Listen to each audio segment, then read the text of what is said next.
Next up, we have Carol Dykes with the UCF Incubation Program. I wrote 7, but I actually think Carol has been with us at least 8 years. She's busy chatting. How long have you been with you? 6.5. Okay, I was close. 7. Carolyn's been the manager of the UCF Technology Incubator out in Research Park, which was named the 2004 Incubator of the Year by the National Business Incubation Association. Before she came to UCF, Carol was a faculty member of the College of Engineering at the University of Florida, where she also served as the Associate Director of the Southern Technology Applications Center. In this role, as well as several others that I know she's held over the course of her career, Carol has supported many companies, federal laboratories, and universities across the southern United States in a broad range of technology commercialization activities. And we're so glad you're here, Carol.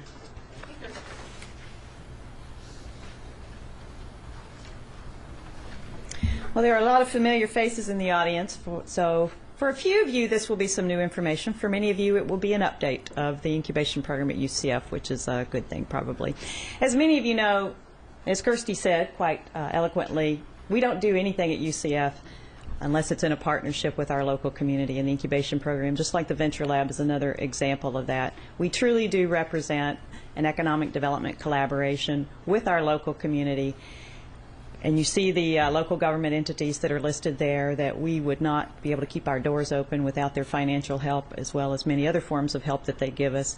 But I think what's important to understand about the incubation program at UCF is that we complete the economic development strategy for the community. Just as the Venture Lab contributes to growing companies here from the ground up, the incubation program is one of those next steps. We have companies coming out of the Venture Lab program into the incubator, and our job is to help grow those companies here. Economic gardening is a term that you may hear these days. So we work very closely in concert with groups like the Economic Development Commission, which is an incredible partner with us. They focus extensively on recruiting and retaining companies that are here in the community, and we work hand in hand with them to help the entrepreneurial side.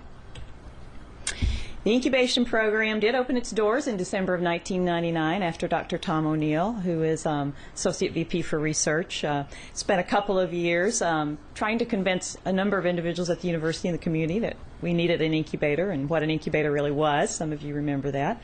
And it did start with the Technology Incubator, which is located in the Central Florida Research Park, adjacent to UCF. In recent years, we have been fortunate that our local government partners have stepped up to the table to enable us to expand the incubation program to multiple locations in Metro Orlando, and therefore expand our ability to serve a wider variety of companies in addition to those that are developing new technologies. And you can see where those locations currently are at this point. And I can tell you that location number 6 will come online next year in the city of St. Cloud. Due to funding that the City of St. Cloud has already committed, and Osceola County will also be contributing to that funding. So we're looking forward to being able to serve Osceola County. I want to just put in perspective where we fit in the university arena.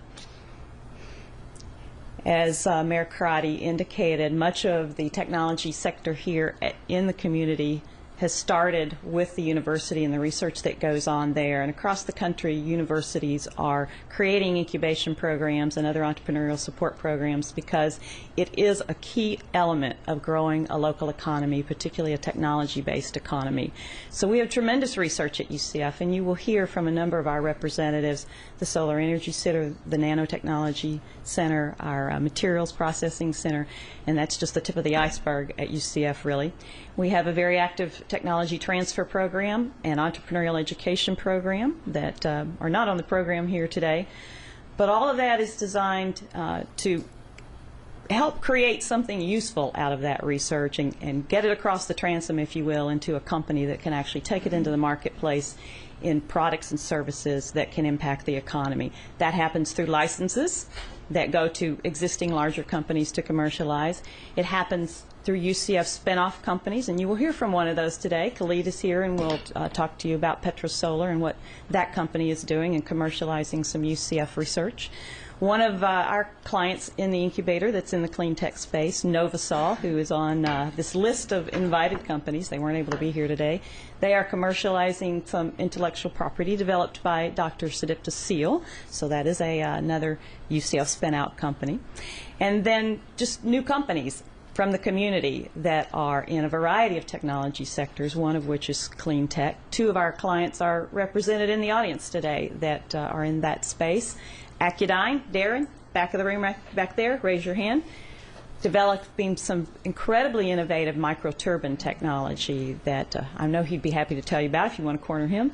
And Novasol, Hasib, right there, who's in the solar energy space. So I invite you to talk to both of them if you have a moment. And one of our graduates, Z Facilitator, who is in the environmental engineering field and does an extensive amount of work in water management and water reuse and water resources as well. And all of that, and much more that we do, is intended to fulfill our mission as the UCF Incubation Program, which is two things: diversification of the local economy and high-wage jobs. Everything that we do and every company that we help is designed to fill that mission. So what do we do? I'm not going to go through this list in the interest of time. You can read that, and I don't think there'll be anything there real surprising to you. But suffice it to say that what makes us an incubator, not a real estate operation, although we have a lot of real estate space that we manage and we sublease, is all the value-added services that you see on here. You heard the Venture Lab story and what they do over there, and as you might imagine, they're an incredible partner and resource to us in helping our companies in market research and getting ready to go in front of investors and reviewing of business plans and all those things that they do so well.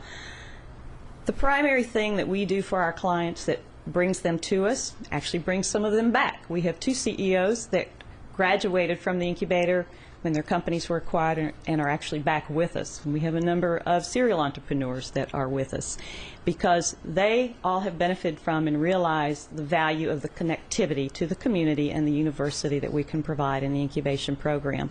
Some of you in the audience who have very valuable business expertise, entrepreneurial resources, a huge and growing pool of individuals from this community who donate an incalculable amount of time to come out and just help us mentor and advise and educate and guide these entrepreneurs through the startup stage of their company, because that is where they are focused, where we're focused. Our companies are with us 1 to 3 years for the most part, and our job is to get them quickly and successfully through that startup stage and then move them on out into the community where they can diversify the economy and create high-wage jobs.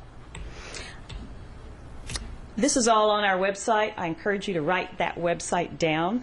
You will find a lot of information about the incubation program and our clients there, all of our contact information. I purposely did not put my individual contact information in this presentation, actually, because our whole team is on the website for all the locations, so feel free to spend some time on there. In our Excellence in Entrepreneurship course, I will point out that is a unique element of the application process for the UCF Incubation Program that we have not found exist in any other incubator program in the country. And there are specific reasons we do that, and it has proven to be quite extraordinary in educating our potential clients to be, and also helping us sort out the number one thing that we look for in companies that we bring into the program, and that is, are they coachable? Do they know they want help? Are they going to be willing to take help? Because otherwise, we can't add value. Have we succeeded? Well, as you heard John and some other folks say, we were named top incubator in the country a few years ago, and that was based on our success at that point. To date, we have 70 companies across the 5 locations in the metro area. We have 31 companies that have graduated from the program, at this point mostly from the technology incubator location in Research Park. 6 of those were acquired, which is going to happen a lot in the tech sector, and the majority of them certainly are still here in Central Florida, thriving and growing, many of them in Research Park, and you can see the rest of the data there that I think says, thanks to our community support and partnerships, we are successful. And that's it. Thank you.